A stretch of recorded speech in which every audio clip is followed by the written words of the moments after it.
But coming up, we're going to move on to the government's prison stats, because they came out this morning and they've told us that the number of offenders behind bars has gone up 8% in April to June compared to the same time last year. No wonder our prisons are bursting at the seams. Well, here's what the Justice Secretary, Alex Chalk, says he's going to do about it. And it is a fact that under this government, the most serious and dangerous offenders are being locked away for longer. In the case of rapists, average sentences are nearly a third longer than in 2010. This is the right thing to do to keep the public safe. But to continue to put the worst offenders away for longer, we must use prison better, and always so that there are sufficient spaces to lock up those most dangerous criminals. We must reform the justice system so it keeps the worst of society behind bars, rehabilitates offenders who will be let out, and presents the least serious, lowest risk of offenders with a path away from a life of crime.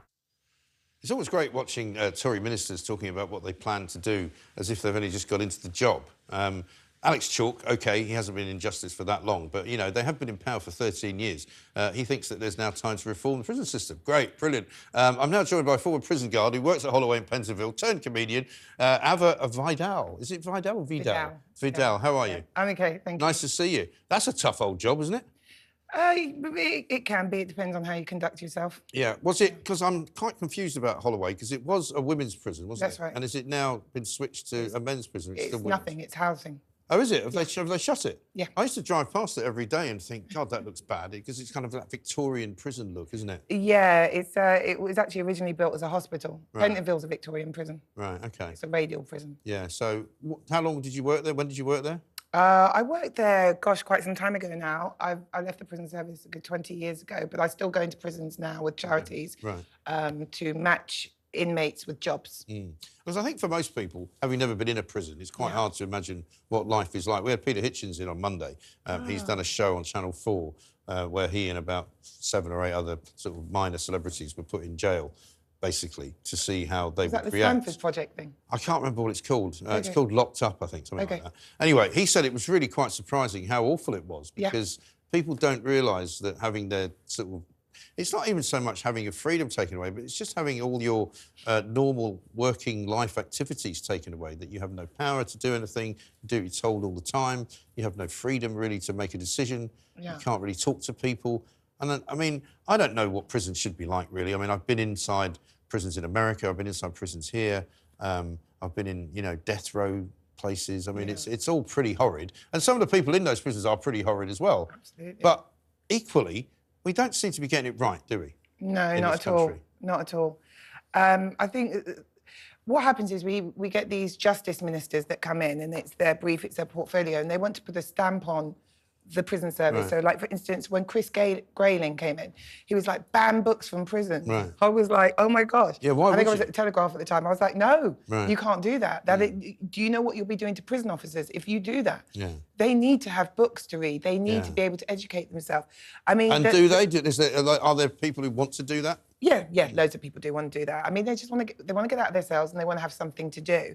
So, I think that this whole draconian... You know, the punishment is loss of liberty. It's not actually what's in there. Like you said, it's a very hard life. In fact, the people who do best in prison are boarding school people. Yeah. The other problem is, though, I mean, I'd hate to go to boarding school, by the way. The other thing for me is that people say, yes, the loss of liberty is a thing, but other people go, yeah, but surely if you go to prison, it should be a bad experience so you never want to go back in. And I speak to a lot of people who say that once you're a hardened criminal, and a lot of people who go to prison are, because they've committed so much crime before they even get sentenced to go to do time, that it doesn't bother them, that they go in because they're maybe protected by gang culture or because they're protected by their own physicality or something, you know, that they're the ones that it doesn't really bother. It doesn't affect them. No, I mean, there were guys I used to speak to and stuff like that at Pentonville, and I would say, oh, my gosh, you know, this is like, you're in it. It goes, occupational hazard, miss, is what it is. We know that we're going to do bird. Like I've known people years, like that. People who've been sort of professional criminals, and they always say, look, every now and again you're going to get caught. Yeah, and then there's also people, we used to have an inmate that he was in all the time, just petty crime, but he would, on his release, he would take his discharge grant, go and get really drunk, stand by a window, smash it, and just wait for the police to come because does he want to go back in? Yeah, he was institutionalised. He could no longer cope with everyday life. Right. So basically, he did not know what to do. Yeah. He was like, we get 3 meals a day, we get to see the dentist, we get to see a doctor, we get to do all these things. So we really need to get rid of that mindset. And also, like you said, I mean, there's people who come in there and they might go in for council tax, not being able to pay their council tax, right? Which I don't think you should go to prison for. No. And they come out an experienced burglar or armed, like they learn. Right. It's a university of And crime. how bad is the drugs problem as well? Because I was talking to somebody the other day who said that, you know, they've asked for sort of no-fly zones over some prisons in Britain because people have been flying drones and just dropping stuff into the prison yard. I said, I don't think you can get drugs into prisons without at least some of the guards being, the prison officers being complicit in it, surely. Sometimes it's the prison officers and sometimes it isn't. I mean, I remember when I was at work and we had we were on the exercise yard and there were just all these dead pigeons. Right. It was like, it was biblical. I told this story. Like, oh my God, what is this? Yeah. And this officer kicked this pigeon and he turned over and he was really badly sewn together. Right. And when we opened the pigeons, they were all full of drugs. They'd just scooped out I told this inside. very story just earlier this week because I used to work in Scotland. There's a prison called Stockton outside of Edinburgh, and they had exactly that problem. Yeah. And they're very, I mean, people have been very sort of innovative, I suppose, about getting drugs into prison. But I mean, is it? I'm not. I mean, I don't know whether you decided just to give up the job because you'd had enough of it, or because it was too difficult. But I mean, people say prison officers now, many of them are not really supported. There's not enough of them. It's a hard job for them. They're trying to keep the peace, but it's difficult. Yeah. I mean, what would your kind of, if you were Rishi Sunak and you had 5 steps, what would you do? I would definitely improve pay. I would give them back housing. When I started, we had housing. I actually bought my first flat from the prison service. Right. They were selling it off. Okay. I would make sure, if you want prison officers to not bring in drugs or not be tempted to bring in drugs, then you will pay them properly. Yeah. That will stop that.